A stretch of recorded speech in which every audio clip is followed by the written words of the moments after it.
ओम नमो भगवते वासुदेवाय। प्रिय मित्रों, भविष्य दर्शन चैनल में आपका हार्दिक स्वागत है। आज हम बात करते हैं मीन लग्न की दृष्टि से द्वादश भाव में शुक्र के फल पर। शुक्र जो है अपने घर से सप्तम भाव को पूर्ण दृष्टि से देखता है। शुक्र की उच्च राशि है मीन और नीच राशि है कन्या तथा शुक्र का कार्य भाव है सप्तम।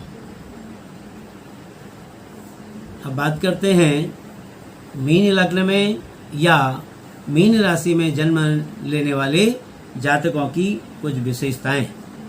तो मीन लग्न या मीन राशि में उत्पन्न जो जातक होते हैं ना, वो बड़े दार्शनिक प्रवृत्ति के होते हैं। ये अत्यंत कल्पनाशील होते हैं। ये मनुष्यता के प्रतीक कहे जा सकते हैं। इनमें बदले की भावना नहीं होती है, बल्कि ये ईमानदार होते हैं।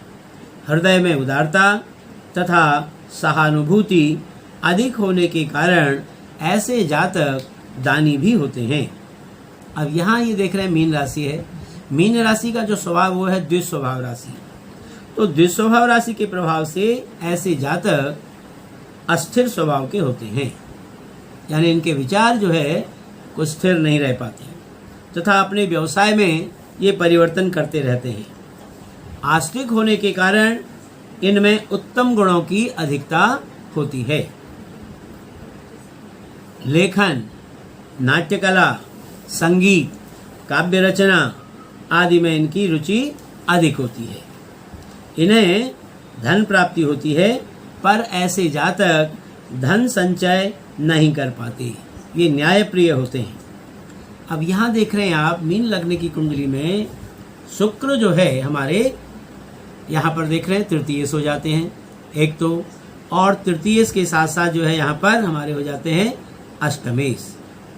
तो इस तरह से त्रिषड आय, यानी इस नियम की दृष्टि से तीसरे घर का स्वामी होना, छठे घर का, आठवें और ये एकादश भाव में होने के कारण ऐसे जो है, यानी तीसरे घर और अष्टम घर में जो है शुक्र स्वामी हो गए, स्वराशिगत हैं, जिसके कारण शुक्र जो है मीन लग्न की कुंडली में अकारक हो जाते हैं। अब बात करते हैं मीन लग्न में शुक्र की क्या स्थिति रहती है। जैसे कि आप यहाँ पर देख रहे हैं, सबसे पहले मीन लग्न है। मीन लग्न में शुक्र जो है उच्च के हो जाते हैं यहाँ पर। तो लग्न में शुक्र का उच्च होना जातक के स्वास्थ्य में वृद्धि होती है। सबसे पहली बात यह है, अच्छी आयु प्राप्त होती है। भाई बहनों का सुख जातक को जीवन मिलता है। दैनिक जीवन सुखी बना रहता है। यहाँ से शुक्र अपने सप्तम दृष्टि से देखता है हमारे सप्तम भाव को। नीचे दृष्टि से देखने के कारण पत्नी के सुख में कुछ कमी आती है और व्यवसाय के क्षेत्र में जातक को कुछ हानियां उठानी पड़ती हैं। अब बात करते हैं द्वितीय भाव की, जो हमारा धन या कुटुंब का भाव है। यहाँ पर मित्र के घर में शुक्र का यहाँ पर विद्यमान होना जातक को अपने पुरुषार्थ द्वारा धन की वृद्धि के लिए जो है ऐसा जातक प्रयत्न करते रहता है। कुटुंब के सुख में कुछ न्यूनता बनी रहती है। भाई बहनों के सुख में भी कुछ कमी आती है। यहाँ से शुक्र जो है अपने स्वराशि दृष्टि से देखता है हमारे अष्टम भाव को, जिसके कारण जातक को आयु में वृद्धि होती है। ऐसा व्यक्ति फिर भी पुरुषार्थ द्वारा अपने ठाट बाट से अपने जीवन को व्यतीत करता है। अब बात करते हैं तृतीय भाव की, जहाँ पर तृतीय भाव में शुक्र जो है स्वराशिगत हैं। यहाँ पर भाई बहनों का सुख जातक को जीवन में पूर्ण रूप से मिलता है। भाई बहनों की शक्ति मिलती है, कुछ परेशानी रहती है। यहाँ से शुक्र जो है अपने मित्र दृष्टि से देखते हैं हमारे नवम भाग्य भाव को। जातक के भाग्य में वृद्धि होती है और शरीर जो है जातक का बड़ा प्रभावशाली रहता है। उच्च विद्या का सुख जातक को अपने जीवन में मिलता है। पिता का सहयोग भी जातक को जीवन में पूर्ण रूप से प्राप्त होता है। हम बात करते हैं चतुर्थ भाव की। माता, भूमि, भवन, वाहन के भाव में यहाँ पर शुक्र का मित्र राशिगत होना जातक को माता का, भूमि का, भवन का और वाहन का सुख अपने जीवन में पूर्ण रूप से प्राप्त होता है। यहाँ पर शुक्र जो है यहाँ से अपने समदृष्टि से देखते हैं हमारे चतुर्थ भाव को। पिता का सुख जीवन में मिलता है। राज्य से सम्मान और व्यवसाय में सुख की प्राप्ति जातक को होती है। हम बात करते हैं पंचम भाव की, जहाँ पर पंचम यानी कि त्रिकोण में यहाँ पर शुक्र देख रहे हैं, कर्क राशि है। यहाँ पर कर्क राशि में शुक्र जो है वो शत्रु राशिगत हो जाते हैं, जिसके कारण जातक को यहाँ पर विद्या में उन्नति तो होती है, कला के क्षेत्र में भी ऐसा जातक उन्नति करता है, संतान से सुख भी जातक को मिलता है, पुरुषार्थ की वृद्धि होती है, लेकिन कुछ कठिनाइयों के साथ साथ में कुछ कठिनाइयाँ भी आती रहती हैं। यहाँ से शुक्र जो है अपने मित्र दृष्टि से देखता है हमारे एकादश भाव को, भाई बहनों का सुख जातक को जीवन में मिलता है, धन की वृद्धि होती है, आय के नए नए साधन जो है जातक के जीवन में बने रहते हैं, व्यवसाय का सुख प्रतिष्ठा और जातक जो है जीवन में अपनी उन्नति करता है। अब बात करते हैं पंचम भाव की, जहाँ पर पंचम यानी कि यहाँ पर त्रिकोण में यहाँ देख रहे हैं शुक्र जो है यहाँ शत्रु राशिगत है, सिंह राशि है, सिंह राशि का स्वामी है सूर्य। तो ऐसे शत्रु राशिगत यहाँ पर शुक्र के होने के कारण जातक को शत्रुओं के ऊपर शत्रुओं से कुछ कठिनाई होती है, चतुराई से वह उन पर विजय प्राप्त कर लेता है। यहाँ से शुक्र जो है अपने मित्र दृष्टि से देखते हैं हमारे द्वादश भाव को, जातक के खर्चों में वृद्धि होती है, पर बाहरी संबंधों से जातक को लाभ की प्राप्ति बनी रहती है। अब बात करते हैं सप्तम भाव की, जहाँ पर सप्तम भाव में देख रहे हैं कन्या राशि है। कन्या राशि में शुक्र जो है वो नीच के हो जाते हैं, नीच के होने के कारण जातक को स्त्री तथा व्यवसाय में परेशानियों का सामना करना पड़ता है।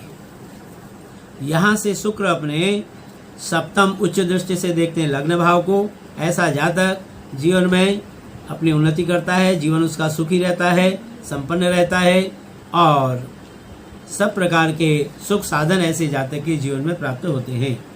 अब बात करते हैं अष्टम भाव की, जहाँ पर आठवें भाव में जातक की आयु में वृद्धि होती है। स्वराशि कहते हैं यहाँ पर शुक्र, तो आयु में वृद्धि करते हैं। आयु में वृद्धि करने के दैनिक जीवन इसका प्रभावशाली होता है।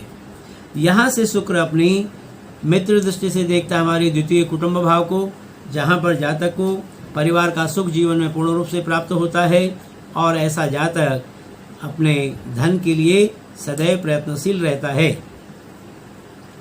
बात करते हैं नवम भाव की, जहाँ पर नवम त्रिकोण में यहाँ पर देख रहे हैं मंगल के घर में यानी कि वृश्चिक राशि है। मंगल के घर में शुक्र के यहाँ पर विद्यमान होने से जातक भाग्योन्नति में और यश में कुछ कठिनाइयाँ आती हैं।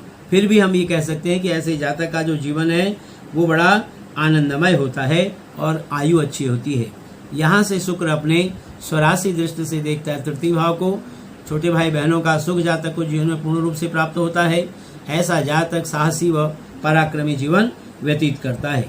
हम बात करते हैं दसवें भाव की, जहाँ पर दसम भाव में गुरु के यानी कि धनु राशि में स्थित शुक्र के प्रभाव से जातक को पिता के सुख में कुछ कमी रहती है, राज्य व्यवसाय के पक्ष में असंतोष रहता है, पर अपने पुरुषार्थ के द्वारा ऐसा जातक जो है सफलता और यश की प्राप्ति अपने जीवन में करता है।